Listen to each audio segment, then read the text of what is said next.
வணக்கம் மக்களே! இன்னைக்கு திருப்பூர் பழைய பஸ் ஸ்டாண்ட்லேருந்து 1 to 1 உடுமலை பஸ்லேருந்து பார்க்க போகிறோம்.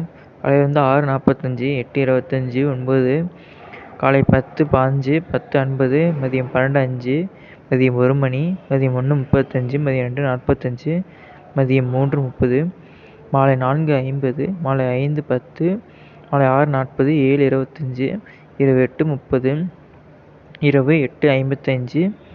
அடுத்து திருப்பூர்லேருந்து பொள்ளாச்சி 1 to 1 பார்க்க போகிறோம். அதுவும் திருப்பூர்லேருந்து பழைய பஸ் ஸ்டாண்ட்லேருந்து தான். காலையில் 5:50, காலை 6:40, 9:43, அப்புறம் காலையில் 11 மணி, அதுக்கப்புறம் மதியம் 3:20, மாலை 5:55, இரவு 7:15. அடுத்து திருப்பூர் டு சேலம், அதுவும் பழைய பஸ் ஸ்டாண்ட்லேருந்து 1 to 1, காலையில் 10:20, 11:30, இரவு 7:15, இரவு 11 மணி. அடுத்து திருப்பூர் டு பழனி, காலையில் 9:50, 10:40, மதியம் 2:40, 3:55, இரவு 7:40, இரவு 9:40. நன்றி மக்களே! மேலும் பறவைக்கு சப்ஸ்கிரைப் பண்ணுங்கள். தேங்க்யூ.